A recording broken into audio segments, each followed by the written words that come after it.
Na antiguidade, ao longo do mar Mediterrâneo, vários cultos surgiram como um complemento ou alternativa para a religião oficial do Estado, com propostas diferentes de práticas, rituais e estruturas que, de certa forma, possuem uma semelhança com as ordens secretas de hoje em dia.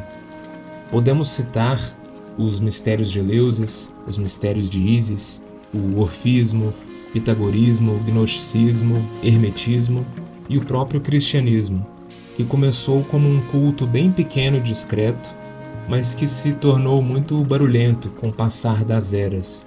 Geralmente, quem participava dos mistérios, do culto de algum deus ou deusa específicos, continuavam a participar da religião formal do Estado. O mistério era apenas um bônus. O hermetismo, por exemplo, fala de um Deus com D maiúsculo, mas presumia que o praticante continuasse a fazer as oferendas aos demais deuses. Isso mudou com o cristianismo. Mas antes de o cristianismo tomar as proporções que tomou, nenhuma outra religião de mistérios esteve tão espalhada e difundida quanto os mistérios de Mitras. Dizem que se não fossem os avanços da expansão posterior do cristianismo, a maior parte do mundo seria mitraísta. Mas vou parar por aqui de falar sobre o cristianismo. Como a história sempre é contada do ponto de vista do vencedor, em outros vídeos, livros ou artigos sobre o tema, sobre o mitraísmo, passam mais tempo comparando e falando do cristianismo do que do próprio mitraísmo, o que não irá acontecer aqui. O mitraísmo é um culto iniciático do deus Mitras, que frequentemente é representado na tauromáquia ou tauroctonia, o sacrifício ritualístico do touro. Mas sua história começa bem antes dessas representações. Originalmente, era uma divindade persa. No zoroastrismo, elevaram a condição de Ahura Mazda, que sempre foi um deus importante, como um deus supremo. Mas deuses como Viretragna, Anahita e Mitra continuaram a ser cultuados. Mitra, para os persas e no zoroastrismo, é um deus da luz, do nascer do sol e um guerreiro que luta contra as forças da escuridão em sua carruagem e fortemente armado com uma lança de prata, arco e flechas de ouro, facas, machados e uma massa, sua arma mais poderosa. Além disso, representava os juramentos e contratos. Para os hindus também há um deus Mitra, com atributos bem semelhantes e quase sempre associado com outro deus, Varuna. É possível encontrar diversas referências a Mitra no Avesta, coleção de textos sagrados zoroastristas, e também nos Vedas hindus, como o milenar Rig Veda. Ao longo dos milênios, apesar de ter sido um deus conhecido pelos gregos da época de Alexandre o Grande, por exemplo, só iria ganhar uma popularidade expressiva no Ocidente com o Império Romano do primeiro século, por meio de contato dos soldados romanos com os persas nas fronteiras do Império. Na época, o culto a Mitras, a versão romanizada de Mitra, iria adquirir um caráter militar, sendo inclusive mesclado aos aspectos do deus Sol Invictus. A sua popularidade foi extremamente rápida e ampla, sendo que, em um século depois, seu culto estava presente onde hoje é a Itália, Espanha, Portugal, Alemanha, Norte da África, Inglaterra, Egito, Escócia, Romênia, em mais de uma centena de mitraeums descobertos, que eram os locais de culto. O mitraísmo chegou ao fim depois de um longo período de rivalidade com o cristianismo, que declarou seu culto ilegal no século IV, apesar de que durou pelo menos mais 2 séculos em outras regiões. Depois disso, o mitraísmo continuou praticamente esquecido até o século XX e só voltou a ganhar popularidade graças a esse livro, que é interessante, mas hoje em dia considera-se que tem vários equívocos, dadas as recentes descobertas. A partir daí, algumas tentativas surgiram e ainda surgem em tentar revitalizar esse culto, e várias, mas não muitas, pessoas ao redor do mundo se identificam com esses mistérios.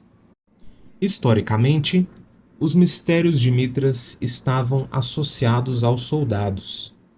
Desculpe, garotas, mas aparentemente o culto secreto era exclusivo para homens, Clube do Bolinha, e ocorria originalmente em cavernas, mas posteriormente as próprias cavernas foram ganhando uma estrutura com um altar, bancos, mosaicos, mas sempre com um caráter cavernoso. Lá ocorriam batismos, iniciações e consumo ritualístico de pão e vinho. Os participantes dos mistérios se viam como guerreiros de Mitras, em defesa da luz, jurando lutar eternamente contra as forças do mal. A própria estrutura era iniciática, afinal, era um culto de mistério. O neófito poderia percorrer 7 graus iniciáticos. Corax, o primeiro grau, significa curvo, e era um grau simbólico associado ao planeta Mercúrio. O segundo grau era Ninfos, noivo, e estava associado com Vênus.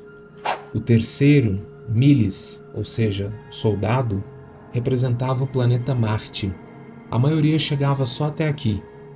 O quarto era Leo, o leão, e representava Júpiter. O quinto grau, Persis, ou seja, persa, é o grau da lua. Heliodromos, o sexto grau, é a carruagem solar e representa o sol. E por último temos Pater, o pai, o último grau, de caráter sacerdotal, é o planeta Saturno. Cada um desses graus iniciáticos poderia demorar meses ou até anos, cada um com códigos, provas, iniciações, frases secretas e rituais próprios, incluindo apertos de mão.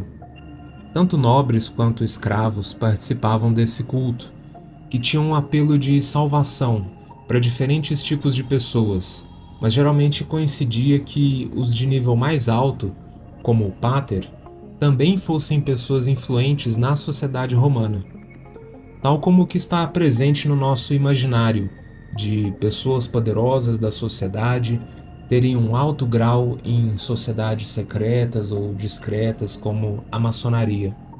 Alguns pesquisadores, inclusive, estabelecem uma conexão entre a própria estrutura dos mistérios mitraicos com a posterior maçonaria, que também não admite mulheres, e outras ordens iniciáticas modernas. Algo que nos chama a atenção sobre esse deus é a sua rica iconografia, sendo representado de várias formas diferentes. Em grande parte, é representado como um jovem, utilizando-se de calças, túnica, capa e principalmente o barrete frígio, esse chapéu pontudo e caído. Tudo isso evidenciando a origem persa do deus. Eu falo mais sobre como esse chapéu se relaciona aos magos em um dos meus primeiros vídeos.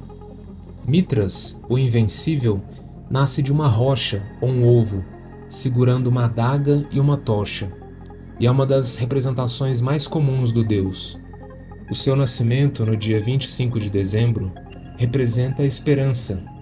A adaga remete ao sacrifício que irá fazer para criar a vida. A tocha é a luz que ele traz para a terra, como um deus solar da iluminação. Posteriormente, temos o milagre da água. Nessa representação, com um arco e flecha, dentro de uma caverna, ele atira em uma rocha, e a partir dela escorre água, que mata a sede de seus 2 seguidores. Interpretam essa cena como a capacidade de Mitras de gerar a vida e especialmente produzir o espírito dentro da matéria. Depois temos a representação mais conhecida, o Mitras com o touro. Primeiro ele caça, faz o animal se cansar e desmaiar. Depois ele é representado carregando o animal e, posteriormente, o sacrifício ritualístico com sua adaga. Nota-se que no sacrifício temos o touro, uma serpente, um cão e um escorpião atacando os testículos do touro. Tudo isso é um simbolismo astrológico. Touro é de fato o signo e a constelação. Escorpião, o signo oposto, ataca justamente a genital, que na astrologia médica é a parte do corpo regida por esse signo. A serpente é a constelação de Hidra e o cão, Canis Maior. O próprio Mitras pode significar o sol. Do touro é interessante que surgem ramos de trigo, às vezes da cauda e às vezes da própria ferida da faca, que representa a transformação, a vida surgindo da morte, o renascimento. Lembrando que quando o sol, Mitras, está em touro, representa o ápice da primavera, em que depois do inverno, que é um tempo de morte, a vida ressurge. Por isso alguns interpretam Mitras como o signo de Áries também, que é o início da primavera, o impulso que acaba com o inverno para se consolidar em touro. A astrologia, inclusive, é importantíssima para o culto de Mitras. Ele quase sempre é representado com signos e constelações, e nos próprios Mitraeons, o teto cavernoso era pintado com a abóbada celeste e as estrelas brilhantes. Posterior ao sacrifício, o deus Hélios, que está associado ao Sol, se ajoelha diante de Mitras e o reconhece como igual. O deus Sol Hélios oferece uma coroa a Mitras, assim como sua própria carruagem, e são unidos por um aperto de mão e um pacto. Assim, Mitras se eleva ainda mais e cumpre sua missão, realizando a ascensão aos céus. Antes disso, eles fazem um banquete juntos. A partir daí, notamos que esse Deus representa tanto a criança esperança, e não estou falando do programa da Globo, e sim de um tema mitológico, como também representa um Deus que é Salvador, a luz e a própria salvação, assim como a jornada iniciática rumo à iluminação, além de Criador e Transformador do universo. Nota-se que o último estágio dos mistérios é Pater, Saturno, que frequentemente é identificado com Cronos também, o Senhor do Tempo. Em vários Mitraeons, além da figura de Mitras, encontraram figuras dessa outra divindade com cabeça de leão, que alguns dizem ser Aion, um dos epítetos de Cronos. Mas também há inscrições com o nome Arimanius, que é uma forma latinizada de Ahriman, o adversário de Ahura Mazda no zoroastrismo. Outros pesquisadores afirmam que essa divindade leonina seria um outro aspecto de Mitras. Fica um mistério para vocês. Na época, o culto tinha uma forte associação militar, mas nada impede que seja vivenciado por mulheres sinceras em sua busca. Afinal, atualmente, muitas mulheres cultuam outro deus solar salvador. Mitras não é um deus ciumento e era cultuado junto de vários outros deuses de diversos panteões, estando presente em terras celtas, egípcias, germânicas. Como eu disse anteriormente, existem pequenos grupos que tentam manter vivos alguns dos mistérios de Mitras, mas são difíceis de encontrar. Fazer parte de qualquer ordem, seja maçonaria ou Rosa Cruz, por exemplo, já é de certa forma uma maneira de honrar Mitras indiretamente, por serem grupos descendentes dos mistérios da antiguidade. Para o praticante solitário, honrar o sol, o saudar todas as manhãs, já é uma prática mitraísta. Ter uma conduta justa, honesta, buscando trazer luz para os diversos ambientes, é recomendável. Ter um pequeno altar com alguma das representações de Mitra, oferendar água ou vinho. Se você souber criar um templo astral na sua mente, você pode, em meditação, se desdobrar para o seu próprio Mitraeum e realizar práticas por lá. Hoje em dia, várias pessoas cultuam divindades de um passado distante. Hecate, a Senhora das Bruxas, é extremamente popular, assim como Ísis, mas poucos se aventuram a vivenciar os mistérios de Mithras.